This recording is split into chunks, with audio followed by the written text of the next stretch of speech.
தந்தை இறந்த பிறகு மகன்கள் தாயை முதியோர் இல்லத்தில் விட்டுவிட்டு எல்லா சொத்துக்களையும் பிரித்துக் கொண்டனர். சிறிது நேரம் கழித்து மூத்த மகன் அம்மாவை சந்திக்கச் சென்றபோது அங்கே அம்மாவின் படுக்கையில் தந்தை இறப்பதற்கு முன் எழுதிய பழைய கடிதம் ஒன்று அவனுக்கு கிடைத்தது. அந்த கடிதத்தை படித்ததும் மகன் பைத்தியம் பிடித்தவன் போல கத்தத் தொடங்கினான். செருப்பு கூட அணியாமல் வீட்டை நோக்கி ஓடினான். முதியோர் இல்லத்தில் அவர்கள் விட்டு வந்த பெண்மணி உண்மையில் நகரத்தின் விலையுயர்ந்த பகுதியில் அமைந்திருந்த அந்த பிரம்மாண்டமான வீட்டிற்குச் சொந்தக்காரி என்பதை தன் சகோதரர்களிடம் சொல்வதற்காக ஓடினான். பக்தி கேட் பகுதியில் அமைந்துள்ள அந்த அற்புதமான 3 மாடி பங்களா பார்ப்பதற்கே பிரமிப்பாக இருந்தது. அதன் முகப்பில் சலவைக் கல்லில் சாரதா சதன் என்று எழுதப்பட்டிருந்தது.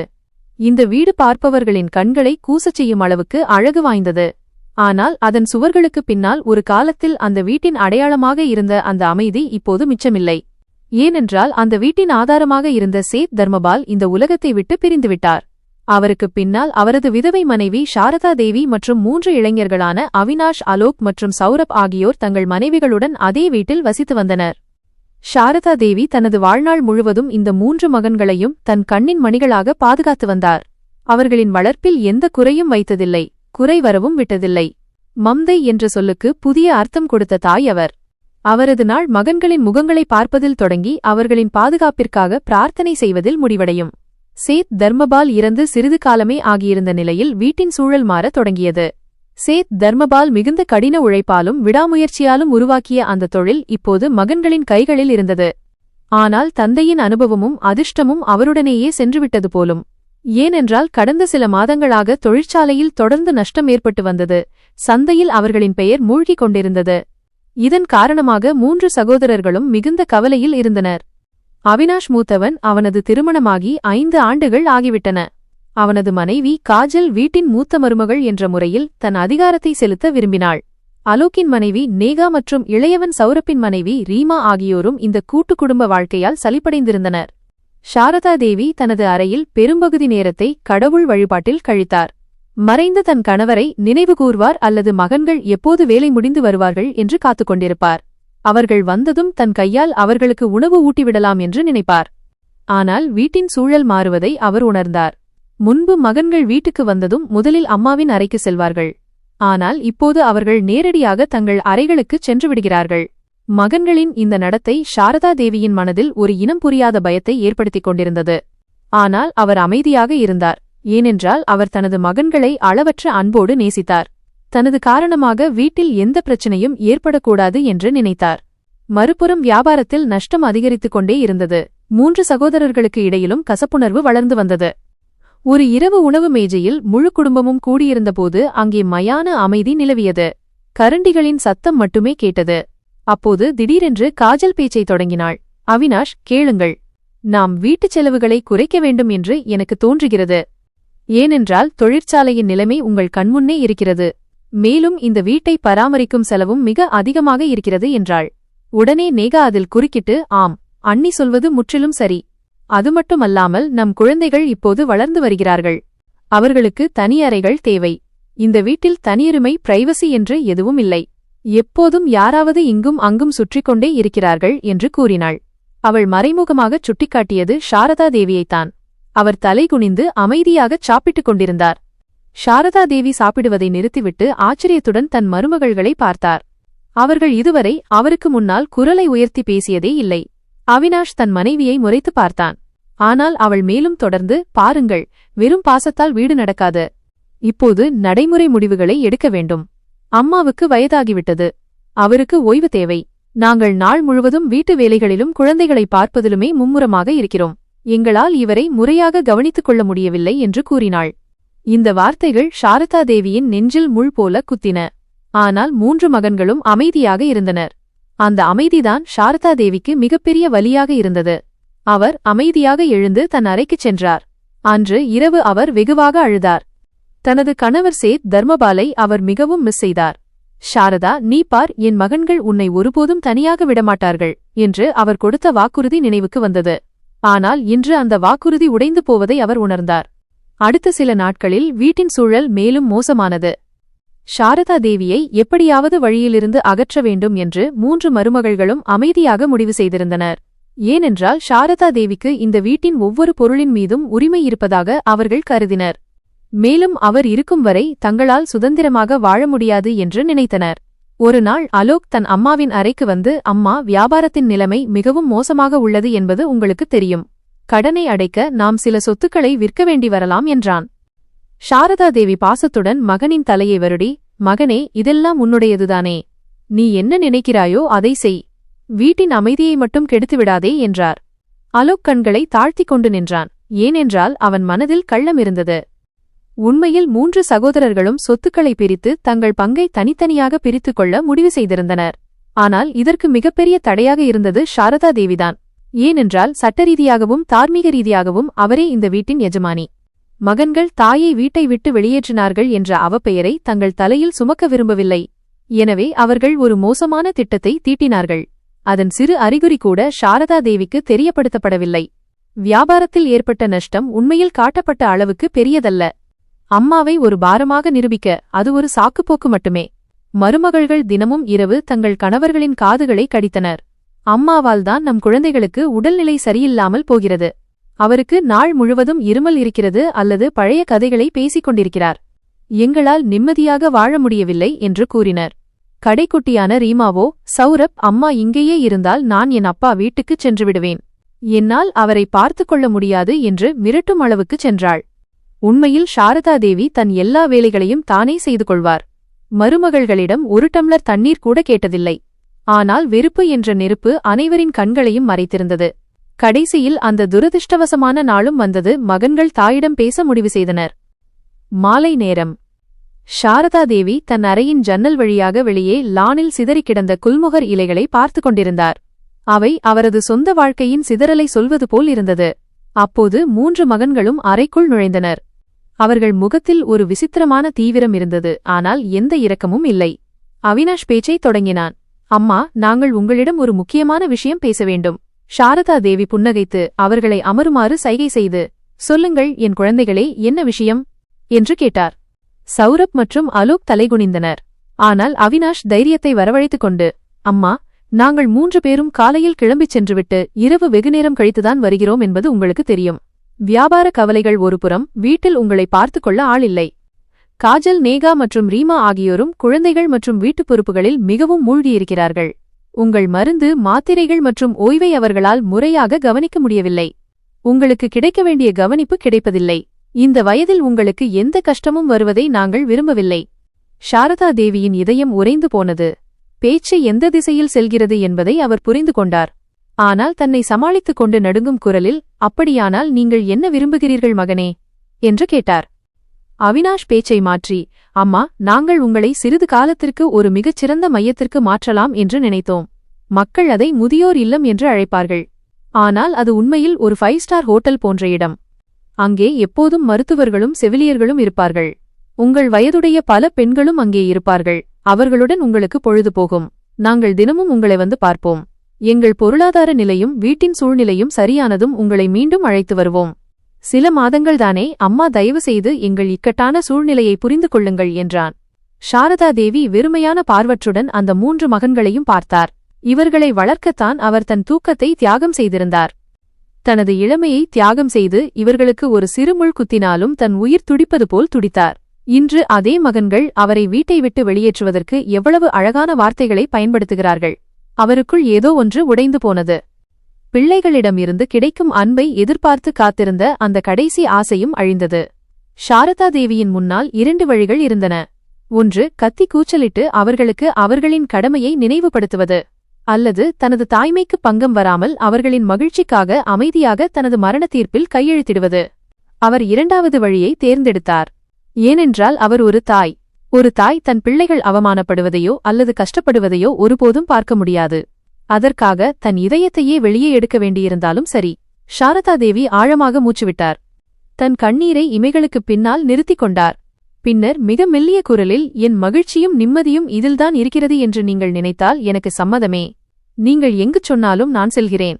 நீங்கள் சுகமாக இருந்தால் போதும் என்றார். 3 மகன்களின் முகங்களிலும் திடீரென்று அமைதியும் நிம்மதியும் பரவியது. தங்கள் தலையிலிருந்து பெரிய பாரம் இறங்கியது போல் உணர்ந்தனர். அவர்கள் பாரத்தை அகற்றவில்லை, தங்களை வெயிலின் கொடுமையிலிருந்து பாதுகாத்த கூரையை அகற்றுகிறார்கள் என்பதை மறந்துவிட்டனர். அலோக் அவசரமாக, நன்றி அம்மா, நீங்கள் மிகவும் நல்லவர். அங்கே உங்களுக்கு எந்த கஷ்டமும் இருக்காது என்று நாங்கள் உறுதியளிக்கிறோம். நாளைக்கே நாங்கள் உங்களை அங்கே விட்டுவிட்டு வருகிறோம். எல்லா சிறந்த ஏற்பாடுகளையும் செய்கிறோம் என்றான். மகன்கள் அறையை விட்டுச் சென்றனர். ஆனால் சாரதாதேவி அங்கேயே கற்சிலை போல் அமர்ந்திருந்தார். அவரது கண்முன்னே கடந்த கால நினைவுகள் நீந்தின. அவர்கள் சிறிய குழந்தைகளாக இருந்தபோது அவரோடு ஒட்டிக்கொண்டு தூங்குவார்கள்.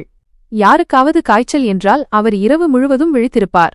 சௌரப் முதல் முறையாக நடக்க கற்றுக்கொண்டபோது அவர் எவ்வளவு மகிழ்ச்சியடைந்தார். இன்று அந்த நினைவுகள் எல்லாம் அவரை கேலி செய்வது போல் இருந்தது. இரவின் கடைசி ஜாமம் சாரதாதேவி தன் பொருட்களை கட்டிக்கொண்டிருந்தார். தனது துணிகளுடன் சில நகைகள், தர்மபாலின் புகைப்படம் மற்றும் சில பழைய நினைவுப் பொருட்களை வைத்தார். இனி ஒருபோதும் இந்த வீட்டுக்கு திரும்ப வர முடியாது என்று அவருக்கு தெரியும். அவர் தன் அன்பால் ஒவ்வொரு செங்கல்லாக சேர்த்து கட்டிய வீடு இது. இப்போது அவருக்கு அது அந்நியமாகிவிட்டது. மறுநாள் காலை வீட்டில் ஒருவிதமான பரபரப்பு இருந்தது. மருமகள்கள் மேலோட்டமாக சோகமாக இருப்பது போல் நடித்தனர். ஆனால் அவர்கள் கண்களில் மறைந்திருந்த மகிழ்ச்சி சாரதா தேவிக்கு தெரியாமல் இல்லை. வண்டி தயாராக இருந்தது. அவினாஷ் ஓட்டுநர் இருக்கையில் அமர்ந்திருந்தான். மற்ற 2 சகோதரர்களும் பின் இருக்கையில் அமர்ந்தனர். சாரதா தேவி கடைசி முறையாக தன் வீட்டை பார்த்தார். தன் கணவருடன் அமர்ந்து டீ குடித்த அந்த வராண்டாவை பார்த்தார். தன் கைகளால் பராமரித்த அந்த தோட்டத்தை பார்த்தார். பின்னர் ஈரம் நிரம்பிய கண்களுடன் வண்டியில் ஏறினார். பயணம் அமைதியாக கழிந்தது. யாரும் பேச துணியவில்லை. ஒருவேளை மனசாட்சியின் சிறு உறுத்தல் அவர்களை பேசவிடாமல் தடுத்திருக்கலாம். நகரத்திலிருந்து வெகு தொலைவில் உள்ள ஒரு சிறிய நகரத்தில் சுகூன் விருத்தாசிரம், அமைதி முதியோர் இல்லம் என்று எழுதப்பட்ட கட்டிடத்தின் முன் வண்டி நின்றது. இந்த பெயரே எவ்வளவு முரண்பாடாக இருந்தது. உறவுகளை விட்டு பிரிந்த பின் ஏது அமைதி? அங்கிருந்த நிர்வாகி காகித வேலைகளை முடித்தார். சாரதாதேவி அமைதியாக ஒவ்வொரு காகிதத்திலும் கைரேகை வைத்தார். ஏனெனில் அவர் தன் மகன்களுக்கு முன்னால் ஒரு காட்சியாக மாற விரும்பவில்லை. நிர்வாகி அவருக்கு அவருடைய அறையை காட்டினார். அது சுத்தமாக இருந்தது. ஆனால் அதில் தன் வீட்டின் சுர்களில் இருந்த அந்த அந்நியோன்யம் இல்லை. 3 மகன்களும் அவரை அங்கே விட்டுவிட்டுச் செல்லத் தொடங்கிய போது சாரதாதேவி அவினாஷின் கையை பிடித்துக்கொண்டார். அவர் உதடுகள் நடுங்கின. என்னை விட்டு செல்லாதீர்கள், இந்த தனிமை எனக்கு பயமாக இருக்கிறது என்று சொல்ல நினைத்திருக்கலாம். ஆனால் அவர், உன்னையும் உன் மனைவி மக்களையும் பார்த்துக்கொள், உங்களுக்குள் சண்டை போட்டுக் கொள்ளாதீர்கள், ஒற்றுமையாக இருங்கள் என்று மட்டுமே கூறினார்.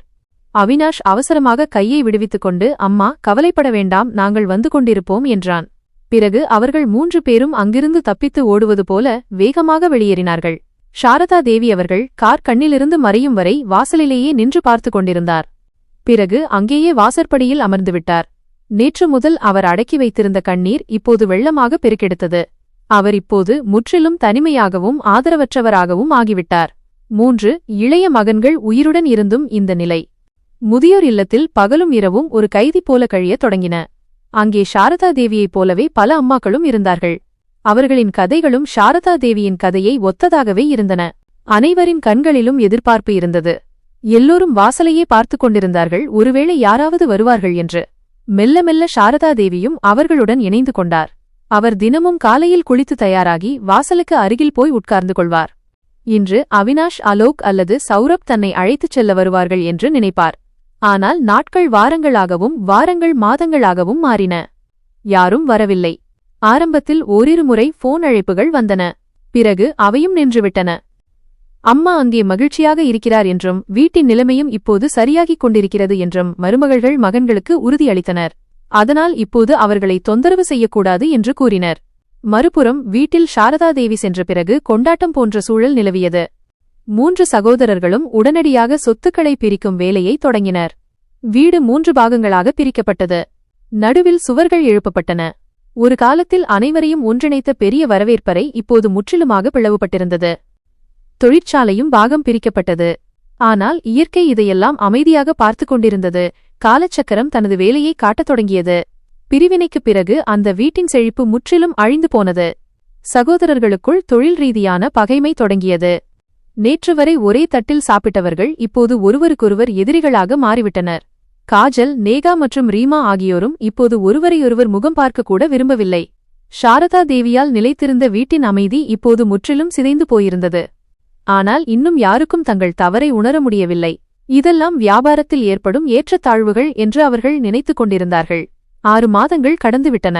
சாரதா தேவி இப்போது படுக்கையில் விழுந்துவிட்டார். அவரது உடல்நிலை வேகமாக மோசமடைந்தது. அவருக்கு எந்த நோயும் இல்லை, உள்ளுக்குள் இருக்கும் சோகமே அவரை அரித்துக் கொண்டிருக்கிறது என்று மருத்துவர்கள் கூறினர். அவர் பேசுவதையும் நிறுத்திவிட்டார். சும்மா அமைதியாக படுத்துக்கொண்டு மேற்கூரையை வெறித்து பார்த்து கொண்டிருப்பார். மறுபுறம் அவினாஷுக்கு திடீரென்று ஒரு சட்டச்சிக்கல் ஏற்பட்டது.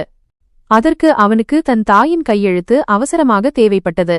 பழைய சொத்துப்பத்திரங்களில் சில சிக்கல்கள் இருப்பதாகவும் சாரதா தேவியின் கையெழுத்து இல்லாமல் அதை தீர்க்க முடியாது என்றும் இல்லையென்றால் பெரும் நஷ்டம் ஏற்படும் என்றும் வக்கீல் கூறினார். சரி, இதே சாக்கில் அம்மாவையும் சந்தித்தது போல் இருக்கும், வேலையும் முடிந்துவிடும் என்று அவினாஷ் நினைத்தான். அவன் தன் சகோதரர்களிடம் சொல்லாமல் தனியாகவே முதியோர் இல்லத்தை நோக்கி புறப்பட்டான். அம்மாவிற்கு என்ன முகத்தை காட்டுவது என்று வழியில் யோசித்துக் கொண்டே சென்றான். ஆனாலும் அவனது சுயநலம் அவனை ஆட்கொண்டிருந்தது. அம்மாவுக்காக சிறிது இனிப்புகளை வாங்கிக் கொள்ளலாம், அம்மா சந்தோஷப்படுவார் என்று நினைத்தான். அவன் முதியோர் இல்லத்தை அடைந்தபோது அங்கே ஒரு விசித்திரமான சோகமான சூழல் நிலவியது. அவன் வரவேற்பறைக்கு சென்று தன் அம்மாவை பற்றி கேட்டான். அங்கிருந்த பொறுப்பாளர் அவனை விசித்திரமாக பார்த்து, நீங்கள் மிகவும் தாமதமாக வந்திருக்கிறீர்கள் என்றார். அவினாஷ் அசட்டு சிரிப்புடன், உண்மையில் நான் மிகவும் பிஸியாக இருந்தேன், நான் சாரதா தேவியின் அறைக்குச் செல்ல வேண்டும் என்றான். பொறுப்பாளர் பெருமூச்சு விட்டு, அறை எண் 12. ஆனால் இப்போது அவர் என்று இழுத்தார். அவினாஷ் அவர் முழுமையாகச் சொல்வதை கேட்காமலே வேகமாக நடந்தான். அவன் இதயம் வேகமாக துடித்தது. ஒருவிதமான இனம் புரியாத பயம் அவனைச் சூழ்ந்தது.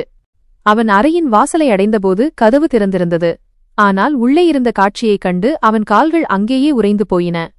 அறை காலியாக இருந்தது. படுக்கையில் சுத்தமான விரிப்பு விரிக்கப்பட்டிருந்தது. அதன் மீது ஒரு வெள்ளை கவர்கள் மீது சாரதா தேவியின் புகைப்படம் வைக்கப்பட்டிருந்தது. அங்கே யாரும் இல்லை. அவினாஷின் தொண்டையில் முள் குத்துவது போல் இருந்தது. அவன் திரும்பி நர்ஸை அழைத்தான். ஒரு வயதான பணிப்பெண் அங்கே வந்தார். அவர் அவினாஷை அடையாளம் கண்டுகொண்டார்.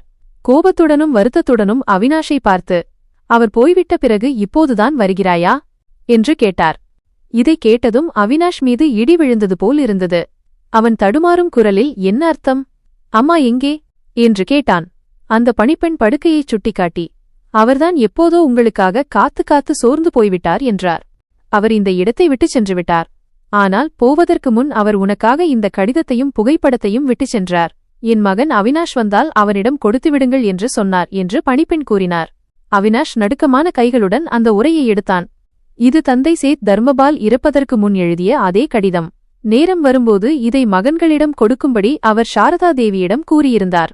இந்த கடிதத்தை சாரதா தேவி எப்போதும் தன் நெஞ்சோடு அணைத்து வைத்திருந்தார். இப்போது அது அவினாஷின் கைகளில் இருந்தது. இந்தச் சிறிய காகித துண்டில் தன் வாழ்க்கையின் மிக பயங்கரமான உண்மை எழுதப்பட்டிருக்கிறது என்பது அவனுக்கு தெரியாது. அது அவனது மொத்த உலகத்தையும் சிதறடிக்கப் போகும் ஒரு உண்மை. அவினாஷ் அந்த படுக்கையின் ஓரத்தில் அமர்ந்து உரையை திறந்தான். அவன் கைகள் பயங்கரமாக நடுங்கின. கண்களிலிருந்து கண்ணீர் தொடர்ந்து வழிந்தது. கடிதத்தின் முதல் வரியை படித்ததுமே அவன் காலடியிலிருந்து பூமி நழுவியது. அவினாஷின் கண்கள் அவன் தந்தை தன் கைகளால் எழுதிய அந்த வார்த்தைகளில் நிலைத்து நின்றன. கடிதத்தை படிக்க படிக்க அவன் உடலில் இருந்து உயிர் பிரிவது போல் இருந்தது. வரிகள் நகர நகர அவன் முகம் வெளிறிப்போனது. நெற்றியில் வியர்வை துளிகள் அரும்பின. அவை கண்ணீர் அல்ல, உருகிய ஈயம் அவன் காதுகளில் ஊற்றப்படுவது போல் இருந்தது. முழு கடிதத்தையும் படித்த பிறகும் காகிதத்திலிருந்து பார்வையை விலக்கும் தைரியம் அவனுக்கு இல்லை. தலையை நிமிர்ந்து பார்த்தால் உலகம் அவனை விழுங்கிவிடும் என்பது போல் அவனுக்கு தோன்றியது. அவன் அதிர்ச்சியில் உறைந்து போயிருந்தான். உணர்ச்சிகளே இல்லாத ஒரு கற்சிலையைப் போல அவன் இருந்தான். அவன் மூளையில் ஒரு ஆழ்ந்த அமைதி நிலவியது. கடிகாரத்தின் டிக் டிக் சத்தம் கூட மெதுவாக கேட்டது. நர்ஸின் குரல் அவனுக்கு கேட்டது. வெளியே செல்லும் வாகனங்களின் சத்தமும் கேட்டது. ஆனால் அவனுக்குள் ஓடிக்கொண்டிருந்த அந்த புயல் அவன் மனதை சம்மட்டியால் அடிப்பது போல் இருந்தது. அந்த கடிதத்தில் இருந்த வெளிப்பாடுகள் ஒரு பிரளயத்திற்கு குறைந்தவையல்ல. பல ஆண்டுகளாக தங்கள் வீட்டின் அஸ்திவாரத்தில் புதைந்திருந்த அந்த விஷயம் இன்று ஒரு வெடிப்பைப் போல வெளியே வந்திருந்தது. இந்த குடும்பத்தின் வாரிசு என்றும் மூத்தவன் என்றும் தன்னை பெருமையாக நினைத்துக் கொண்டிருந்த அவனது முழு அடையாளமும் உடைந்து போனது. என்ன செய்வது என்றே அவனுக்கு நீண்ட நேரம் புரியவில்லை. அவன் கை கால்கள் மரத்துப் போயிருந்தன. இதய துடிப்பு நெஞ்சை பிளந்து வெளியே வருவது போல் வேகமாக இருந்தது. குற்ற உணர்ச்சி, அவமானம் மற்றும் பயம் கலந்த ஒரு நிலையில் அவன் சிக்கியிருந்தான். தாங்கள் இவ்வளவு பெரிய ஏமாற்றத்தில் வாழ்ந்து வந்திருக்கிறோம் என்பதும், யாரை தூக்கி எறிந்தோமோ அவர்தான் உண்மையில் தங்கள் வாழ்க்கையை காப்பாற்றிக் கொண்டிருந்தார் என்பதும் எவ்வளவு பெரிய முரண் என்று அவன் நினைத்தான். தன் தாயின் முகம் அவன் கண்முன்னே சுழல்வதை அவன் உணர்ந்தான். முதியோர் இல்லத்தில் கடைசியாக விட்டுச் சென்றபோது பார்த்த அந்த சுருக்கங்கள் நிறைந்த முகம். அப்போது அவர் கண்களில் எவ்வளவு இயலாமை இருந்ததோ அதைவிட அதிகமான இயலாமை இன்று அவன் இதயத்தில் இருந்தது. திடீரென்று யாரோ அவனை தூக்கத்திலிருந்து எழுப்பியது போல் ஒரு அதிர்வு ஏற்பட்டது. தனது 2 சகோதரர்களான அலோக் மற்றும் சௌரப் இன்னும் ஏதோ ஒரு ஆழ்ந்த உறக்கத்தில்தான் இருக்கிறார்கள் என்பது அவனுக்கு நினைவுக்கு வந்தது. தானும் இப்போதுதான் விழித்திருக்கிறான். இந்த பயங்கரமான உண்மை இதோடு முடிந்துவிடக்கூடாது. அவன் திடீரென்று அந்த இடத்திலிருந்து எழுந்தான். அவன் எழுந்த வேகத்தில் நாற்காலி பின்னால் விழுந்தது. அங்கிருந்த ஊழியர்களும் நர்சுகளும் அவனை ஆச்சரியத்துடன் பார்த்தனர். சற்று முன் அழுது கொண்டிருந்தவன் இப்போது என்ன ஆனான் என்று யாருக்கும் புரியவில்லை. ஆனால் அவன் இதயம் யாரைப் பற்றியும் கவலைப்படவில்லை. அவன் பைத்தியம் பிடித்தவன் போல அறையை விட்டு வெளியே ஓடினான். அவன் கையில் அவனது வாழ்க்கையின் மிக விலைமதிப்பற்ற பொக்கிஷமான அந்த கடிதம் இருந்தது. அவன் நடைபாதையில் ஓடி வாகன நிறுத்துமிடத்திற்குச் சென்றான். அவன் கண்களிலிருந்து தொடர்ந்து கண்ணீர் வழிந்து கொண்டிருந்தது. அவன் அடிக்கடி தன் நெஞ்சில் அடித்துக் கொண்டான். தனக்குள் இருக்கும் மூச்சு திணறலை குறைக்க முயற்சிப்பது போல இருந்தது. அவன் நடுங்கும் கைகளால் காரின் கதவை திறந்து காரை ஸ்டார்ட் செய்தான். வண்டியை எப்படி ஓட்டுகிறான் என்றே அவனுக்கு புரியவில்லை. சாலைகளில் டிராஃபிக் சத்தம் இருந்தது. ஆனால் அவன் காதுகளில் அந்த கடிதத்தின் வார்த்தைகள் மட்டுமே ஒலித்துக் கொண்டிருந்தன. அவன் கூடிய விரைவில் வீட்டை அடைந்து தன் சகோதரர்களை பிடித்து அவர்களை திருத்த விரும்பினான். நாம் நம் சொர்க்கத்தையே நரகத்தில் தள்ளிவிட்டோம். இப்போது இந்த நொடியே பறந்து சென்று வீட்டை அடைய வேண்டும் என்று அவன் விரும்பினான். அவனது வேகம் உச்சத்தில் இருந்தது. எந்த விலையாவது கொடுத்து இந்த உண்மையை அவர்களிடம் சேர்க்க வேண்டும் என்று நினைத்தான். அந்த ரகசியத்தை அவன் இன்னும் தன் நெஞ்சில் அடக்கி வைத்திருந்தான், வாய்விட்டுச் சொல்லவில்லை. ஆனால் அவன் உள்ளே இருந்த புயல் இந்த ரகசியம் திறக்கும்போது சாரதா சதன் வீட்டின் சுவர்கள் கூட அதிரும் என்று சொல்லாமல் சொல்லியது. மறுபுறம் நகரின் சலசலப்பான ஆனால் அமைதியான பகுதியில் ஒரு சிறிய ஆனால் மிகவும் அழகான வீடு இருந்தது.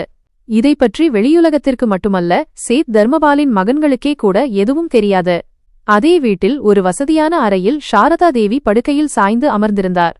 ஒரு இளம் வேலைக்காரி அவருக்கு கரண்டியால் சூப் ஊட்டிக் கொண்டிருந்தாள். சாரதா தேவியின் முகம் வெளுத்துப் போயிருந்தது. கண்களுக்கு கீழே ஆழமான கருவளையங்கள் தோன்றியிருந்தன. அவர் உடல் ரீதியாக மிகவும் பலவீனமாகியிருந்தார். அவர் கைகள் நடுங்கிக் கொண்டிருந்தன. வாயை திறப்பதே கடினமாக இருந்தது. ரேஷ்மா மிகுந்த அன்போடும் கவனத்தோடும் அவருக்கு ஊட்டிவிட்டுக் கொண்டிருந்தாள்.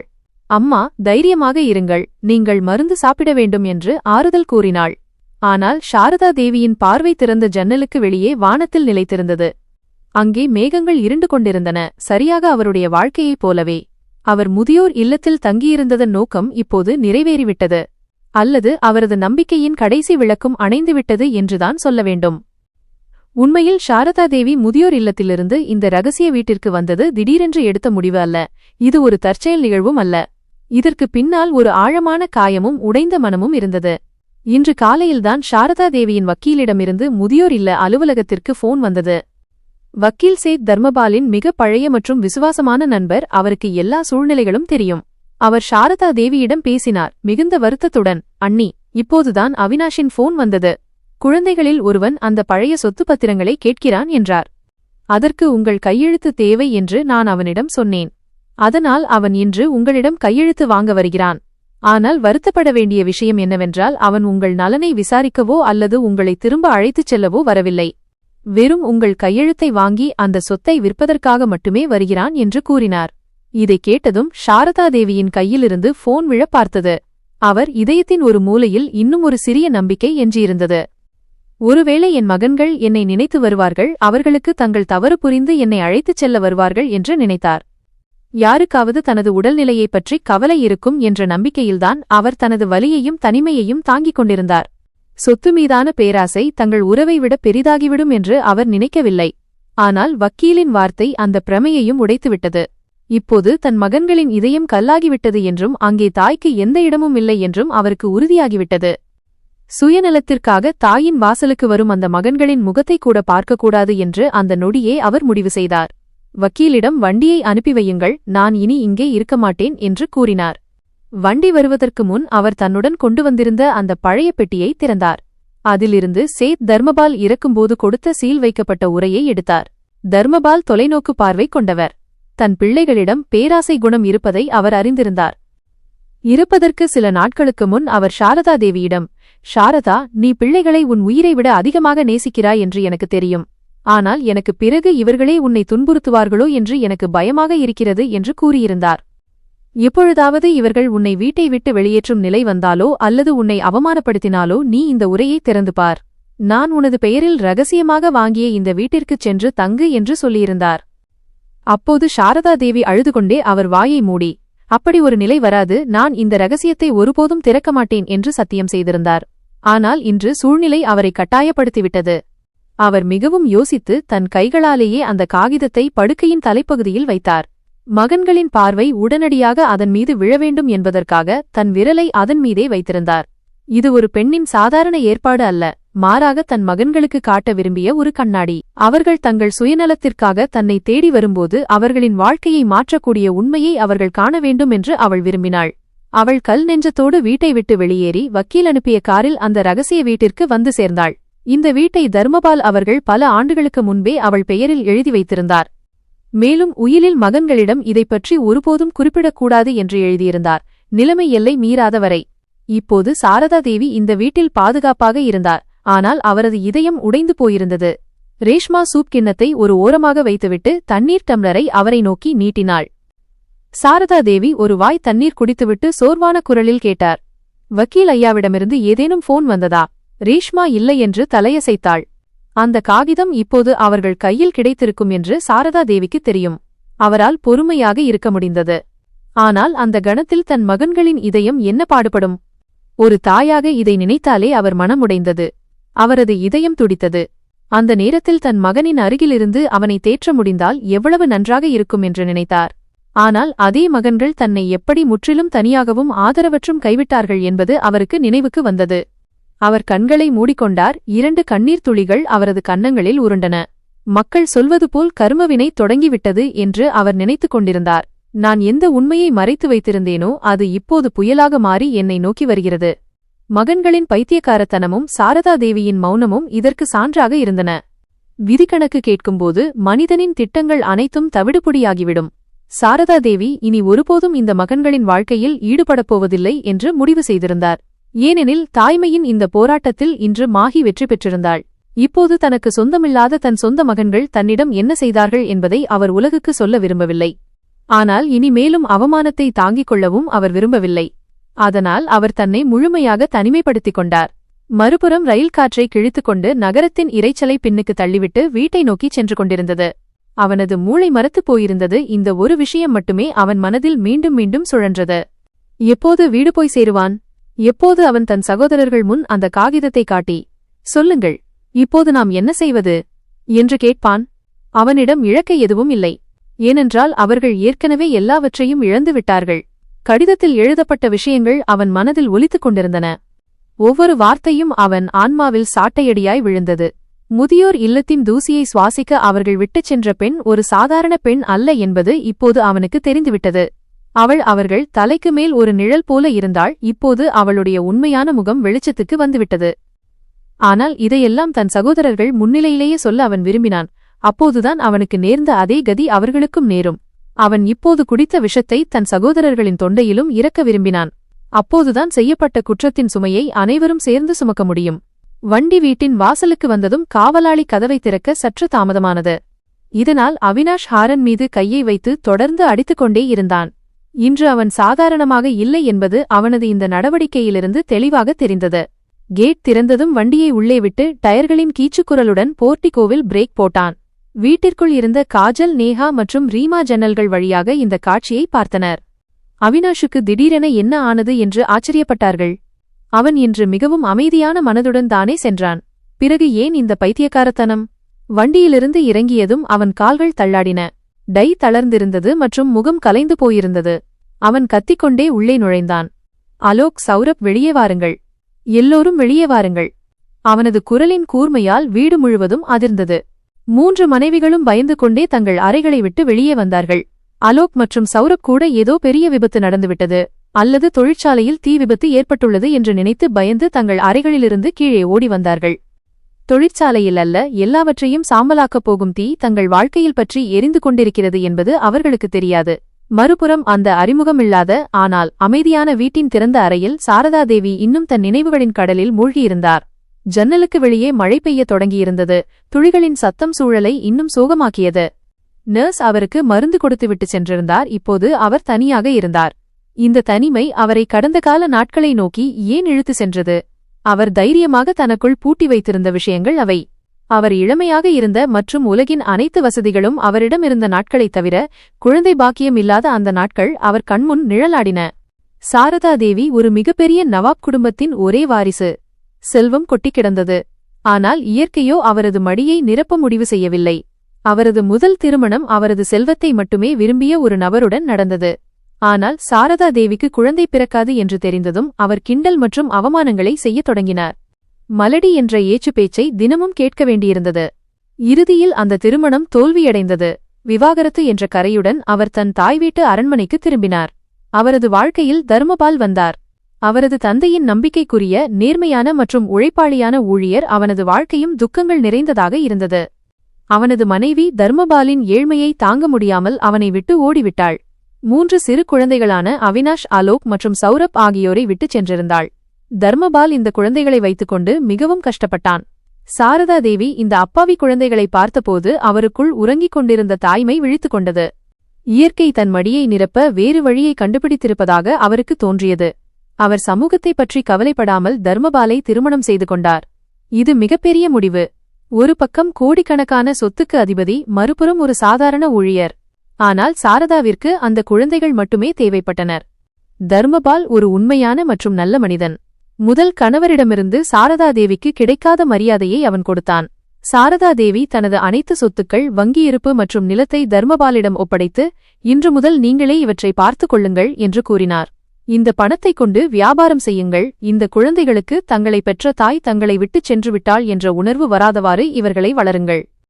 தர்மபால் சாரதா தேவியின் செல்வத்தை தனது பொறுப்பாக கருதினான் மற்றும் இரவும் பகலும் உழைத்து அதை ஒரு பெரிய வணிக சாம்ராஜ்யமாக மாற்றினான். 3 மகன்களும் சாரதாவையே தங்கள் தாயாக கருதி வளர்ந்தார்கள். ஏனென்றால் அவர்கள் இந்த வீட்டிற்கு வந்தபோது மிகவும் சிறியவர்களாக இருந்தார்கள். மேலும் சாரதா அவர்கள் மாற்றாந்தாய் பிள்ளைகள் என்பதை ஒருபோதும் உணரவிடவில்லை. அவள் இரவு முழுவதும் விழித்திருந்து அவர்களை பார்த்துக் கொண்டாள். அவர்களின் அனைத்து ஆசைகளையும் நிறைவேற்றினாள். தர்மபால் கூட சில நேரங்களில் வேறு ஒரு பெண் மற்றவரின் குழந்தைகளுக்கு இவ்வளவு அன்பை எப்படி கொடுக்க முடியும் என்று ஆச்சரியப்படுவான். ஆனால் காலம் செல்லச் செல்ல மகன்கள் வளர்ந்தார்கள். அவர்களுக்கு திருமணமானதும் வீட்டின் சூழல் மாறத் தொடங்கியது. தர்மபால் ஒரு அனுபவசாலி. அவன் அமைதியாக எல்லாவற்றையும் பார்த்துக் கொண்டிருந்தான். தன் மகன்கள் தங்கள் மனைவியின் செல்வாக்கிற்கு ஆளாகிறார்கள் என்பதையும், சாரதா தேவி வழங்கிய சுதந்திரத்தையும் அன்பையும் தவறாக பயன்படுத்துகிறார்கள் என்பதையும் அவனால் பார்க்க முடிந்தது. சாரதா தேவி தனது முழு வாழ்க்கையையும் இந்த குழந்தைகளுக்காக அர்ப்பணித்துவிட்டார் என்பது தர்மபாலுக்கு தெரியும். ஆனால் இந்த குழந்தைகளின் கண்களில் அவருக்கான மரியாதையும் பாசமும் குறைந்து கொண்டே வந்தது. தர்மபாலுக்கு தனது மரணத்தை பற்றிய பயம் இல்லை. தான் போன பிறகு சாரதாவிற்கு என்ன ஆகும் என்ற பயம்தான் இருந்தது. இந்த சொத்து மற்றும் பணம் தான் உறவுகளின் அடிப்படை என்பது அவனுக்கு தெரியும். எந்த நாள் சாரதாவின் கையை விட்டு இந்த அதிகாரம் செல்கிறதோ அன்று மகன்கள் அவளை கவனிக்க கூட மாட்டார்கள்.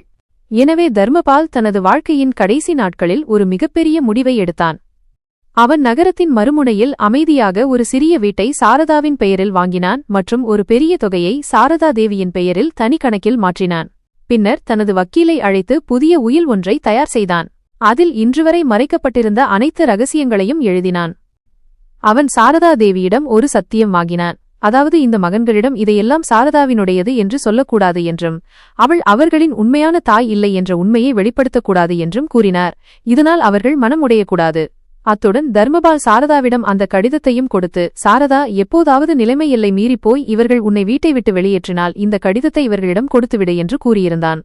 சாரதா அழுது கொண்டே அந்த கடிதத்தை வாங்கினாள். அதை உபயோகிக்கும் நிலை வரும் என்று அவள் நினைத்து கூட பார்க்கவில்லை. இன்று அதை நிம்மதியான அறையில் அமர்ந்து சாரதா யோசித்துக் கொண்டிருந்தாள். தர்மபால் எவ்வளவு உண்மையானவர்! அவர் இறந்த பிறகும் அவளையும் தன் மகன்களையும் ஆதரவற்றவர்களாக ஆகவிடவில்லை. இரவு காலை 8 மணிக்கு அவள் தர்மபாலின் காதலின் பரிசான அந்த கூரையின் கீழ் அமர்ந்திருந்தாள். ஆனால் அவள் இதயம் இரத்தக் கண்ணீர் வடித்தது. ஏனென்றால் அவள் தன் மகன்களை நேசித்தாள். அவர்களின் பிரிவை எந்த சொத்து அல்லது வீட்டாலும் ஈடு செய்ய முடியாது. மறுபுறம் அவினாஷின் வீட்டில் உலகம் அழிவது போன்ற காட்சி இருந்தது. அவினாஷ் மூச்சு வாங்கிக் கொண்டே வீட்டிற்குள் நுழைந்து அனைவரையும் டிராயிங் ரூமில் கூட்டினான். 3 சகோதரர்களும் சோபாவில் அமர்ந்திருந்தனர். அவர்களின் மனைவிகள் ஆச்சரியத்துடன் அவினாஷை பார்த்துக் கொண்டிருந்தனர். அவன் அறையின் நடுவில் நின்று கொண்டிருந்தான். அவன் கையில் இருந்த கடிதம் நடுங்கிக் கொண்டிருந்தது. அலோக் பயந்து போய் கேட்டான், அண்ணா, என்னாச்சு? ஏன் இப்படி கத்துறீங்க? அம்மா எங்கே? கையெழுத்து வாங்கிவிட்டீர்களா? கையெழுத்து என்ற பெயரை கேட்டதும் அவினாஷ் விஷமத்தனமாகச் சிரித்துவிட்டு தன்னை மேஜை மீது சாய்த்துக் கொண்டான். அவன் சொன்னான், உனக்கு கையெழுத்துதான் முக்கியமா? நாம் நாசமாகிவிட்டோம். அலோக், நாம் அழிந்து விட்டோம். சௌரப் முன்னேறிச் சென்றான். அவன் கையிலிருந்து கடிதத்தை வாங்கி படிக்கத் தொடங்கினான். படிக்க படிக்க அவன் முகத்தின் நிறம் மாறியது. அவன் சோபாவில் விழுந்தான். ரீமாவும் காஜலும் பதற்றத்துடன் கடிதத்தை பார்த்தார்கள். அவினாஷ் கத்தினான். படியுங்கள், நம் அப்பா நமக்காக என்ன எழுதியிருக்கிறார் என்று எல்லோரும் கேளுங்கள். பிறகு அவன் இதுவரை தன் நெஞ்சில் நெருப்பாய் எரிந்து கொண்டிருந்த அந்த ரகசியத்தை கக்கினான். நாம் மிகவும் யோசித்து முதியோர் இல்லத்தில் விட்டு வந்த அந்த பெண் நம்முடைய சொந்த தாய் இல்லை. அறையில் யாரையோ பாம்பு கடித்தது போன்ற அமைதி நிலவியது. காஜலின் வாயிலிருந்து தன்னிச்சையாக ஒரு அலறல் வந்தது. என்ன? அவினாஷ் தொடர்ந்து பேசினான். அவனது குரலில் கோபமும் ஆத்திரமும் தெளிவாக தெரிந்தது. அவன் சொன்னான், ஆம், நம்முடைய சொந்தத்தாய் வறுமைக்கு பயந்து நம்மை விட்டு ஓடிவிட்டாள். நாம் பிச்சைக்காரர்களின் குழந்தைகள். இந்த சாரதா தேவிதான் நம்மை தத்தெடுத்தார். இந்த மொத்த சொத்து, இந்த தொழிற்சாலை, இந்த பங்கிலா, எதன் பங்குக்காக நீங்கள் சண்டையிட்டுக் கொண்டிருந்தீர்களோ அது அனைத்தும் சாரதா தேவியுடையது. நம் தந்தைக்கு இதில் எதுவுமே இல்லை. அவர் சாரதா தேவியின் வெறும் ஊழியர் மட்டுமே. சட்டப்படி இந்த சொத்தின் உண்மையான வாரிசு சாரதாதேவி மட்டும்தான் என்று அப்பா எழுதியிருக்கிறார். அவள் நினைத்தால் ஒரு நொடியில் நம்மை நடுத்தெருவில் நிறுத்த முடியும். இந்த சொத்தை விற்பதற்கு எனக்கு அவளுடைய கையெழுத்து தேவைப்பட்டது. ஏனென்றால் இது நம் பெயரில் இல்லவே இல்லை. இது சாரதாதேவியின் தனிப்பட்ட சொத்து. இதை கேட்டதும் 3 மருமகள்களின் முகங்களும் வெளிறிப்போயின. எந்தச் சொத்தின் ஆணவத்தில் அவர்கள் சாரதாதேவியை செருப்புக்கு சமமாக நடத்தினார்களோ அது உண்மையில் மணல் சுவராக நிரூபணமானது. அலோக் நடுங்கும் குரலில் கேட்டான், அப்போ இப்ப என்ன ஆகும்? அவினாஷ் தலையை பிடித்துக்கொண்டு தரையில் அமர்ந்தான். இனி எதுவும் நடக்காது. அப்பா கடைசியாக எழுதியிருக்கிறார். நீங்கள் இந்த கடிதத்தை படிக்கிறீர்கள் என்றால் நீங்கள் சாரதாவிற்கு மிகுந்த துயரத்தை கொடுத்து அவளை வீட்டை விட்டு வெளியேற்றிவிட்டீர்கள் என்று அர்த்தம். எனவே எனது உயிலின்படி சாரதா வீட்டில் இல்லை என்றால் உங்கள் மூவருக்கும் இந்த சொத்தில் எந்த உரிமையும் இல்லை. முழுச் சொத்தும் ட்ரஸ்டுக்குச் சென்றுவிடும். நாம் முழுமையாக அழிந்துவிட்டோம். அறையில் மரண அமைதி நிலவியது. தலைப்பகுதியிலிருந்து யாரோ அழும் சத்தம் கேட்டது. சாரதாதேவி ஏன் அமைதியாக இருந்தார் என்பது இப்போது அவர்களுக்கு புரிந்தது. அவர் ஒருபோதும் சொத்தை பற்றி பேசாததற்கு காரணம் பாசத்தின் காரணமாக முழுச் சொத்தையும் அவர்கள் பெயரிலேயே எழுதி வைத்திருந்ததுதான். ஆனால் மகன்களே அவரை நிராகரித்தபோது இயல்பாகவே அவர் அனைத்தையும் திரும்பப் பெற்றுக்கொண்டார். இந்த உணர்வு அவர்களுக்கு மிகவும் ஆழமாகவும் பயங்கரமாகவும் இருந்தது. எந்த பணத்துக்காக மகன்கள் தங்கள் தாயை தனியாக போகும்படி விட்டார்களோ அதே பணம் தாயுடன் என்றென்றும் போய்விட்டது. திடீரென்று அவினாஷ் எழுந்து சொன்னான், நாம் அம்மாவை கண்டுபிடிக்க வேண்டும். நாம் அவரிடம் மன்னிப்பு கேட்க வேண்டும். அவர் மட்டுமே நம்மை காப்பாற்ற முடியும். 3 சகோதரர்களும் பைத்தியம் பிடித்தவர்கள் போல் முதியோர் இல்லத்தை நோக்கி ஓடினார்கள். ஆனால் அங்கு சென்றதும் காலம் கடந்துவிட்டது என்று அவர்களுக்கு தெரிந்தது. அவர்கள் சென்றுவிட்டதாகவும் தனது புதிய முகவரியை யாருக்கும் கொடுக்கக்கூடாது என்று கடுமையான உத்தரவு பிறப்பித்துள்ளதாகவும் இன்சார்ஜ் குளிர்ந்த குரலில் கூறினார். 3 சகோதரர்களும் வக்கீலிடம் சென்றனர். ஆனால் வக்கீலும் அவர்களை சந்திக்க மறுத்துவிட்டார். முதலாளி அம்மா இனி யாரையும் சந்திக்க விரும்பவில்லை. என் மகன்கள் இப்போது எனக்கு இறந்துவிட்டார்கள் என்று அவர் கூறுகிறார் என்று வக்கீல் கூறினார். இதை கேட்டதும் அவினாஷ் வக்கீல் அலுவலகத்திற்கு வெளியே மண்டியிட்டு ஒரு குழந்தையைப் போல கதறி அழுதான். அவன் அவர்களை விட்டுச் சென்றபோது இருந்த அம்மாவின் அந்த அமைதியான பார்வையும் அவன் தன் அம்மாவின் கையை உதறித் தள்ளிய அந்த தருணமும் அவனுக்கு நினைவுக்கு வரத் தொடங்கியது. இன்று அதே கை அவன் தலையிலிருந்து விலகிவிட்டது. இப்போது அவன் சுட்டெரிக்கும் வெயிலில் தனியாக இருந்தான். சொத்து ஆவணங்கள் இப்போது குப்பை காகிதங்களாக மாறிவிட்டன. ஏனென்றால் அதில் கையெழுத்திடக்கூடிய கைகள் அவர்களின் எல்லைக்கு வெகு தொலைவில் சென்றுவிட்டன. தொழிற்சாலை கடனில் மூழ்கிவிட்டது. வீடு ஏலம் போகும் நிலைக்கு வந்துவிட்டது. நேஹா ஒரு காலத்தில் சொத்தில் தனிப்பங்கு வேண்டும் என்று கேட்டவள் இப்போது தலை சாய்க்க ஒரு இடத்திற்காக ஏங்கிக் கொண்டிருந்தாள். அவர்களின் சொந்த பிள்ளைகளும் இதையெல்லாம் பார்த்து கொண்டிருந்தார்கள். ஒருவேளை முதுமையில் பெற்றோரை எப்படி பார்த்து கொள்ள வேண்டும் என்பதை இதிலிருந்து கற்றுக்கொண்டிருந்தார்கள். மறுபுறம் சாரதாதேவி தனது புதிய வீட்டில் தனிமையில் அமர்ந்திருந்தார். ஆனால் அவரைச் சுற்றிலும் மனதிற்குள்ளும் சோகம் மட்டுமே சூழ்ந்திருந்தது. தனது மகன்கள் இப்போது தெரு தெருவாக அலைவார்கள் என்பது அவருக்கு தெரியும். ஆனால் இப்போது அவரால் எதுவும் செய்ய முடியாது. ஏனென்றால் ஒருமுறை மனதின் கண்ணாடி உடைந்துவிட்டால் அதை மீண்டும் ஒட்ட வைக்க முடியாது. அவர் தனது தாய்மைக்கான கடமையை செய்து முடித்துவிட்டார். ஆதரவற்ற குழந்தைகளுக்கு பெயரும் அடையாளமும் கொடுத்தார். ஆனால் பதிலுக்கு அவருக்கு கிடைத்தது தனிமை மட்டுமே. இயற்கை அவருக்கு நீதியை வழங்கியது. ஆனால் இந்த நீதியில் எல்லோருக்கும் இழப்புதான் இருந்தது.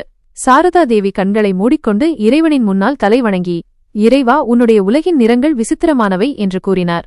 அவர் மனதிற்குள் தனது மகன்களை மன்னித்துவிட்டாலும் இப்போதுதான் மீண்டும் திரும்பிச் செல்வது சாத்தியமில்லை என்பதை அவர் அறிந்திருந்தார்.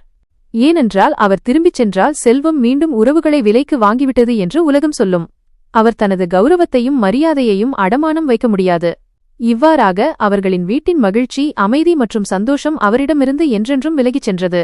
தாயானவள் பெற்றெடுத்தவளாக இருந்தாலும் சரி, வளர்த்தவளாக இருந்தாலும் சரி, அவள் தாய்தான் என்பதையும் அவள் காலடியில்தான் சொர்க்கம் இருக்கிறது என்பதையும் இந்த உலகம் கற்றுக்கொள்ள அவரது கதை ஒரு பாடமாக அமைந்தது. யார் இந்த உண்மையை நிராகரிக்கிறார்களோ அவர்கள் உலகத்திலும் அதற்கு அப்பாலும் அவமானப்படுத்தப்படுகிறார்கள். 3 சகோதரர்களும் இன்றும் தங்கள் தாய் வாழ்ந்த அந்த மூடிய கதவை தேடுகிறார்கள். ஆனால் அந்த கதவு இப்போது நிரந்தரமாக மூடப்பட்டுவிட்டது. இதுவே அவர்களுக்கு கிடைத்த மிகப்பெரிய தண்டனை. அது ஒருபுறம் இருக்க 3 சகோதரர்களான அவினாஷ், அலோக் மற்றும் சௌரப் இப்போது உண்மையிலேயே தெருத்தெருவாக அலைந்து கொண்டிருந்தார்கள். அவர்களின் பிரம்மாண்டமான பங்களாவுக்கு வங்கி சீல் வைத்திருந்தது. தொழிற்சாலையில் ஊழியர்களின் போராட்டங்கள் நடந்து கொண்டிருந்தன. அவர்களின் அத்தனை செல்வங்களும் ஒரே நொடியில் மணல் சுவரைப் போல சரிந்துவிட்டன. அவர்களின் மிகப்பெரிய தண்டனை என்னவென்றால், தங்கள் தாய் எங்கே வசிக்கிறார் என்பது அவர்களுக்கு தெரியும். ஏனென்றால் வக்கீல் அவர்களுக்கு அந்த 2வது வீட்டை பற்றி கூறியிருந்தார். ஆனால் அந்த கதவு அவர்களுக்காக எப்போதும் மூடப்பட்டிருந்தது. அவர்கள் தினமும் நகரின் அந்த அமைதியான பகுதிக்குச் செல்வார்கள். அங்கேதான் சாரதா தேவியின் ரகசிய வீடு இருந்தது. தூரத்திலிருந்தே அந்த வீட்டின் திறந்த ஜன்னலை பார்ப்பார்கள். அங்கே அவர்களுக்கு அடிக்கடி ரேஷ்மாவின் முகம் தெரியும். தங்கள் தாய் உள்ளே இருக்கிறார் என்பது அவர்களுக்கு தெரியும். ஆனால் அவரிடம் பேசும் தைரியமோ அல்லது அனுமதியோ அவர்களுக்கு இல்லை. ஒரு மாலை வேளையில் பலத்த மழை பெய்து கொண்டிருந்தபோது அவினாஷ் வீட்டின் வாசலில் விழுந்தான். அவன் அலறினான், அம்மா, நீ உள்ளே இருக்கிறாய் என்று எனக்கு தெரியும். நான் அழிந்துவிட்டேன். அம்மா, தயவு செய்து என்னை ஒருமுறை பார். அலோக்கும் சௌரப்பும் அவனை தூக்கினார்கள். அவர்களிடம் இப்போது வீடுமில்லை, பணமுமில்லை, மரியாதையும் இல்லை. ஒரு காலத்தில் ராணிகளைப் போல வாழ்ந்த அவர்களின் மனைவிகளான காஜல், நேஹா மற்றும் ரீமா ஆகியோர் இப்போது ஒரு சிறிய வாடகை வீட்டில் குழந்தைகளுடன் சிரமப்பட்டு வாழ்ந்து வந்தனர். பேராசை அவர்களை எந்த அளவுக்கு குருடாக்கியிருந்தது என்றால், இப்போது தங்கள் சொந்த பிள்ளைகளின் கண்களை சந்திக்கவே அவர்கள் வெட்கப்பட்டார்கள்.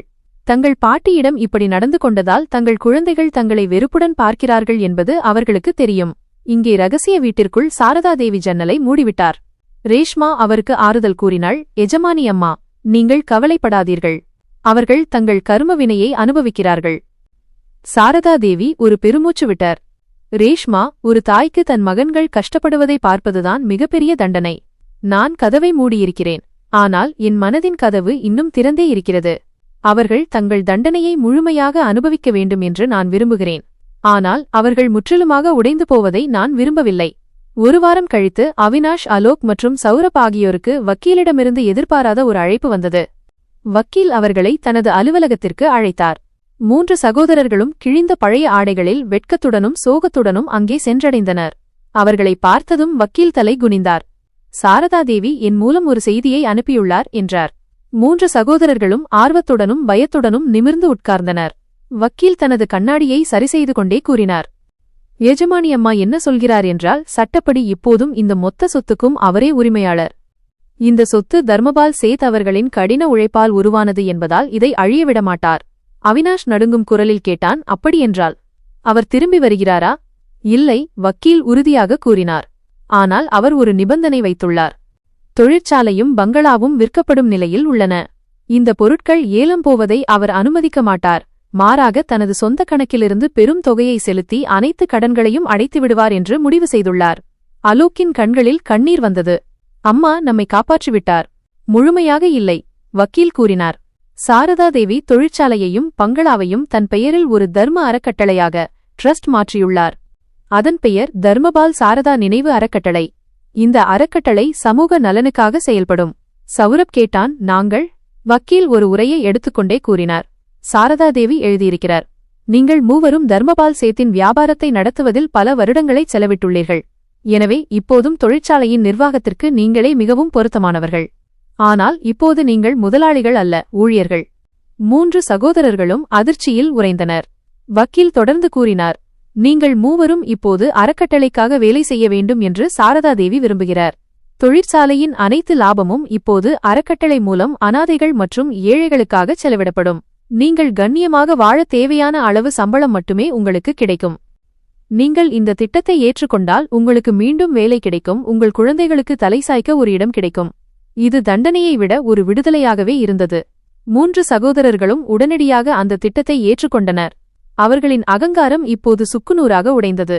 ஆனால் குறைந்தபட்சம் அவர்களின் வாழ்க்கை மீண்டும் ஒரு சீரான பாதைக்கு திரும்பும் வாய்ப்பு கிடைத்தது. அடுத்த நாளிலிருந்து அவினாஷ், அலோக் மற்றும் சௌரப் ஆகியோர் புதிய முயற்சியுடன் வேலையை தொடங்கினர். அவர்கள் இப்போது உரிமையாளர்கள் அல்ல, அர்ப்பணிப்புள்ள ஊழியர்கள். அவர்கள் தங்கள் பழைய ஆடம்பரத்தை விட்டுவிட்டு இறங்கி வேலை செய்ய வேண்டியிருந்தது. தொழிற்சாலை நிர்வாகத்தை மட்டுமல்லாமல் அறக்கட்டளையின் சமூக பணிகளையும் கவனிக்க அவர்கள் இரவு வெகுநேரம் வரை தொழிற்சாலையில் தங்கியிருந்தனர். அவர்களின் மனைவிகளும் இந்த மாற்றத்தில் அவர்களுடன் இருந்தனர். காஜல், நேஹா மற்றும் ரீமா ஆகியோர் இப்போது அறக்கட்டளையின் தலைமையகமாக மாறியிருந்த அந்த பங்களாவின் ஒரு சிறிய பகுதியில் வசித்தனர். தங்கள் மாமியாரைப் போலவே அவர்களும் இப்போது அறக்கட்டளையின் நிகழ்ச்சிகளில் தீவிரமாக பங்கேற்றனர். அனாதை குழந்தைகளுக்கு சமைப்பது மற்றும் முதியவர்களுக்கு மருந்து ஏற்பாடு செய்வது என அவர்கள் உழைத்தனர். தங்கள் சொந்தம் என்று அவர்கள் நினைத்த அந்த செல்வம் உண்மையில் தங்கள் தாயின் அன்பு மற்றும் தியாகத்தின் பலன் என்பதை அவர்கள் ஒவ்வொரு கணமும் உணர்ந்தனர். இப்போது அவர்கள் தங்கள் உழைப்பால் சம்பாதித்த குறைந்த சம்பளத்தில் குடும்பத்தை நடத்தும்போது தங்கள் தாயின் தியாகங்கள் அவர்களுக்கு புரிந்தன. ஒரு வருடம் உருண்டோடியது. 3 சகோதரர்களும் முழு நேர்மையுடனும் விசுவாசத்துடனும் அறக்கட்டளையின் வேலையை கவனித்தனர். தொழிற்சாலை மீண்டும் லாபம் ஈட்டத் தொடங்கியது. இந்த லாபம் அனைத்தும் சமூக நலனுக்காக பயன்படுத்தப்பட்டது. ஒரு நாள் அறக்கட்டளையின் பள்ளியில் குழந்தைகளுக்கு பாடம் சொல்லிக் கொடுத்துவிட்டு 3 சகோதரர்களும் சோர்வாக அமர்ந்திருந்தபோது வக்கீல் அவர்களை சந்திக்க வந்தார். நீங்கள் மூவரும் மிகச் சிறப்பாக செயல்பட்டிருக்கிறீர்கள் என்று வக்கீல் புன்னகையுடன் கூறினார்.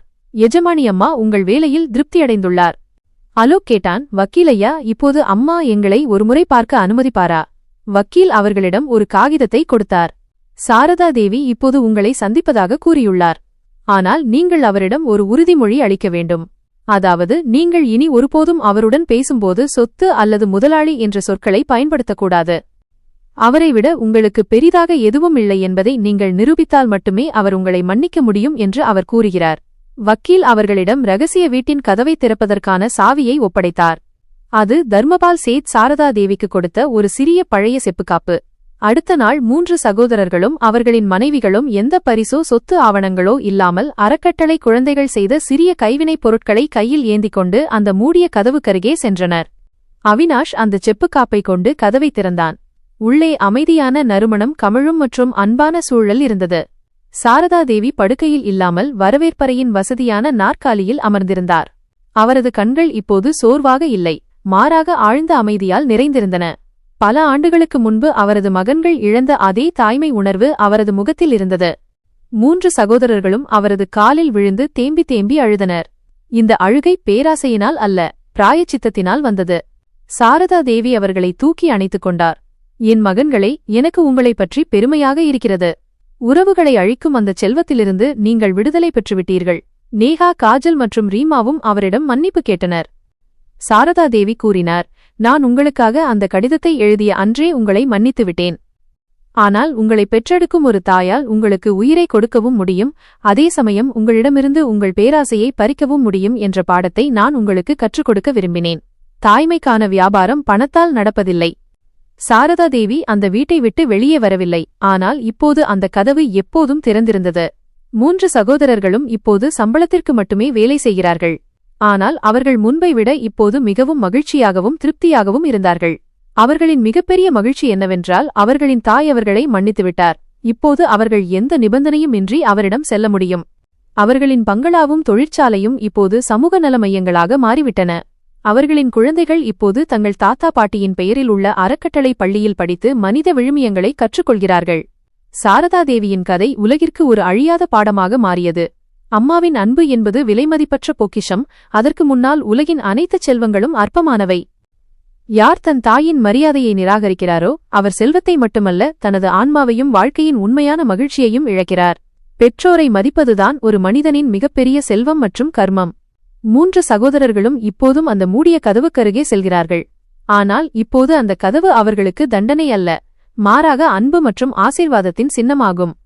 நண்பர்களே, இந்த கதை முற்றிலும் கற்பனையானது. இதன் நோக்கம் பொழுதுபோக்கு மற்றும் தார்மீக கல்வியை வழங்குவது மட்டுமே. இதில் விவரிக்கப்பட்டுள்ள சம்பவங்கள், இடங்கள் மற்றும் பாத்திரங்கள் நிஜ வாழ்க்கையில் எந்தவொரு நபர் அல்லது சம்பவத்துடனும் தொடர்புடையவை அல்ல. இந்த கதை எந்தவொரு சாதி, மதம் அல்லது சமூகத்தின் உணர்வுகளையும் புண்படுத்தும் நோக்கம் கொண்டதல்ல.